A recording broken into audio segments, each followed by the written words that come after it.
Hogwarts Legacy is just around the corner, but things are still up in the air about what we can and can't do in the world of Hogwarts. Here are 13 things you need to know before you buy Hogwarts Legacy. I think it's safe to say everyone remembers that scene when they arrive in Hogwarts in the Great Hall. All the candles are hanging from the ceiling and the new students are waiting to get sorted into their houses. Well, now it's your turn to do that. You will be able to take part in the sorting ceremony when you arrive at Hogwarts, and you will be able to choose whatever house you want to join and, in turn, what common room you will be able to access down the line. There are currently 4 confirmed classes you can attend in Hogwarts Legacy, and these all feature a popular subject that has featured in both the books and the films. The teachers may be different, but the classes will remain the same. At present, you can attend lessons in Herbology, where you will learn which plants can heal you and which ones will kill you. Potions, which is more than likely going to be one of the most important classes you can attend. Defense against the Dark Arts, where you will learn all the spells and curses that will protect you in the big open world around Hogwarts. And Charms, which will teach you all the practical spells that will be used in everyday activities, such as Levicorpus and Illumora. The trailers showcase some form of transformation magic. It would also make sense to have this class available, as the summoning spell Accio was actually taught in this class. And it really seems like you've been using that one a lot to do things like summon your broom or useful items along your quest. Your legacy is what you make of it in this game, and there's a really high degree of free will throughout it. So far, we know that you will start as a 5th year student who will apparently know the information behind an ancient secret that is currently threatening the wizarding world. There have also been a few subplots that have been mentioned which will also feature in the game. One of the main storylines we know so far is that there will be a goblin rebellion which you need to deal with. It's an odd one, this. I feel a lot of people will have wanted to live out the full Harry Potter experience and start from the first year.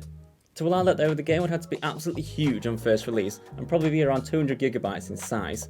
It was recently revealed that you'll be starting your 5th year and receive a Ministry of Magic representative to help you catch up on all your studies and give you a quick guide on the spells you have and how you can use them.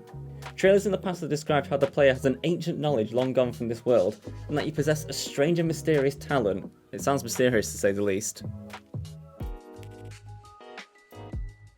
The character customization is ridiculously in-depth, so you can sculpt your character to your heart's desire. Things like clothing options are not exclusively locked to a player's gender identity either. This will allow you to dress your character in whatever attire you desire. Accessories like glasses and hats will start out at the bare minimum options, but you unlock a ton more of them as you progress through the game.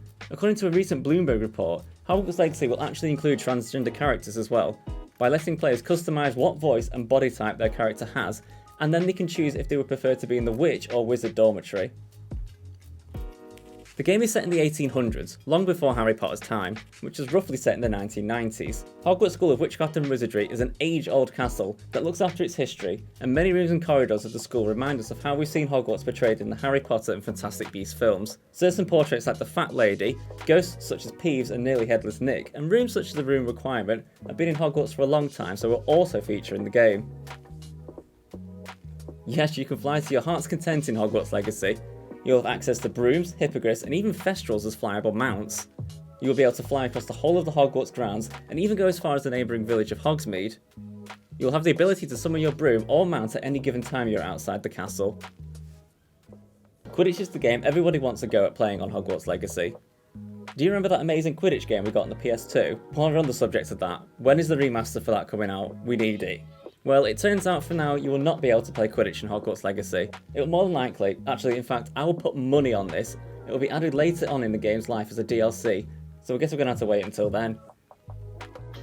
It's a slightly more of a thing to ask, but yes, it turns out you can kill other wizards and creatures in Hogwarts Legacy. All 3 of the unforgivable curses, such as Imperio, Crucio and Avada Kedavra, are available to learn and use in the game. There was a character revealed in the Dark Legacy trailer called Sebastian Sallow, who seems to be rather adept in the dark arts. Perhaps we will learn his ways throughout the game. So far in gameplay footage we have spotted Kneazles, Nifflers, Hippogriffs, Dragons, Graphorns, Mooncarves and Trolls. We also learned from the December showcase that we'll have our own private space to look after these magical creatures and nurture them. In return, they will give us collectibles and precious resources that are needed to upgrade our items.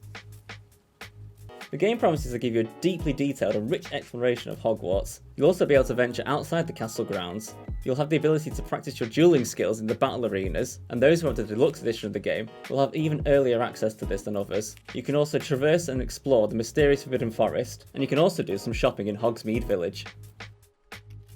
Although you meet many new characters in Hogwarts Legacy in the 1800s, there are some familiar faces that have frequented the castle for a long time. In the footage so far, we spotted Nearly Headless Nick, the Gryffindor house ghost, Peeves the poltergeist, and the Fat Lady portrait. Professor Binns is also still hanging around and teaching history of magic. We do wonder though if there will be appearances for the likes of the Grey Lady, the Bloody Baron, and the Fat Friar. We've also seen references to other historical characters dotted around the castle, such as the bust of Ignatia Wieldsmith, the inventor of flue powder. Unfortunately, Hogwarts Legacy is not multiplayer right now. The game simply has too many paths and twisting storylines to support multiplayer. It may come down the line, and it may be a DLC, or it could integrate rather like GTA does with its game, where the online version is completely separate to the main timeline game. Either way, we haven't got any news yet on if Hogwarts Legacy is going to be multiplayer or not.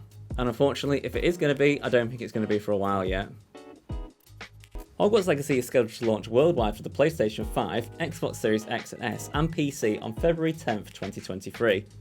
It'll also release on the PlayStation 4 and Xbox One on April 24th, 2023, and the Nintendo Switch on July 25th, 2023. That's all we know, and all you need to know about Hogwarts Legacy so far. We cannot wait to learn more, and it's safe to say you'll absolutely want to keep your eyes peeled on our YouTube channel over the next couple of weeks. For more things Hogwarts Legacy, don't forget to like, comment and subscribe to GG Recon Gaming.